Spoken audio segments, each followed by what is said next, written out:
Title: The Howl of Alder Creek **. In the quiet town of Alder Creek, nestled between shadowy woods and a shimmering lake, the nights were cloaked in an uneasy stillness.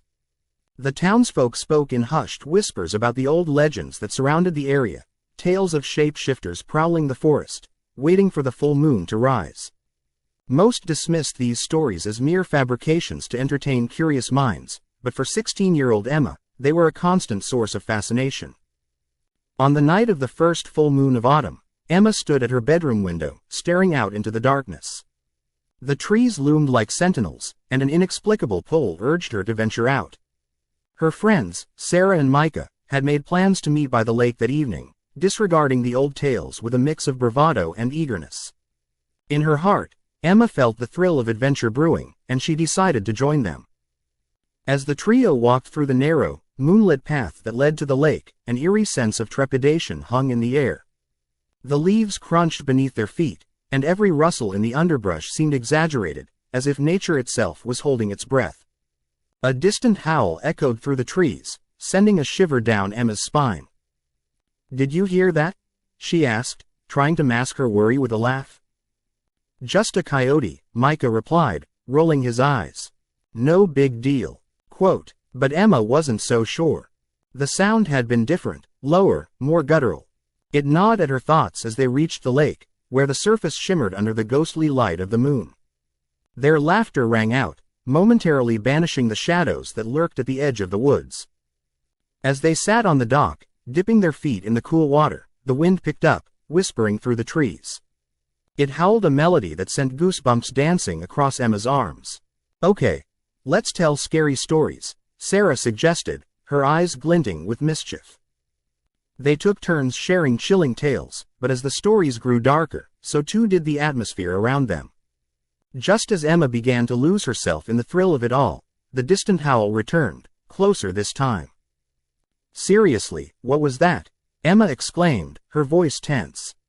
"Probably just a really lonely dog," Micah said with an overly casual shrug, but even he seemed on edge. The storytelling ceased, and an uneasy silence settled like a heavy fog.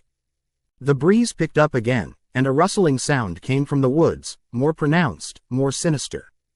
It was followed by a low growl that vibrated through the very earth beneath them. "Guys," Emma whispered, fear creeping into her voice. "I think we should go back." Quote, as if on cue, the moonlight dimmed, the clouds creeping in to envelop the sky. A flicker of movement caught Emma's eye at the edge of the forest, a stark figure. For a brief moment, it stood still, illuminated by the ethereal glow, and Emma's heart thundered in her chest. The creature was massive, its body strangely human in shape, but the face was a nightmarish blend of wolf and man. "Go," Emma shouted, breaking the paralysis that had rooted them on the dock. They sprinted away from the water, fear propelling them through the thickening darkness. Emma glanced back, the full moon now obscured by ominous clouds, but she could still make out the silhouette of the beast, bounding through the trees with an uncanny speed. Its growls echoed closer, the sound almost mocking in its persistence. "Run, it's coming," Sarah screamed, her eyes wide with terror. They plunged deeper into the woods, the underbrush tearing at their clothes, branches scratching their skin. Emma led the charge, seeking the safety of the trees that had always felt like home. But with every step, the chilling growl echoed closer, reverberating like a heartbeat in the night. In a panic, Emma and her friends stumbled upon an old, crumbling cabin. Without a second thought, they dashed inside, slamming the door shut behind them. The interior was dark and musty, filled with the scent of decay and abandonment. They huddled together, listening as the growls drew near, mixed with a series of visceral sniffs and guttural breaths. "What do we do?" Micah whispered, his voice shaking. "We wait it out," Emma decided, trying to sound brave though her heart raced furiously. "It will lose interest." Quote, but as they waited, the sound of claws scraped against the wooden frame of the cabin. The shadows danced eerily as the moonlight struggled to penetrate the duskiness inside. Emma's breath quickened. She could almost see the dark silhouette lurking just beyond the door, waiting. Then the growling ceased. An unsettling quiet filled the air, the kind that made each of their heartbeats feel like a drum echoing through the stillness. It was too quiet. Suddenly, a loud crash split the silence, as something heavy slammed against the entrance. Emma's stomach twisted in dread. Panic surged within her, and she could almost hear her own thoughts screaming that they needed to escape. "Look for a window," she urged, her voice nearly breaking. They darted to the back of the cabin, fingers finding the cracked frame of a window.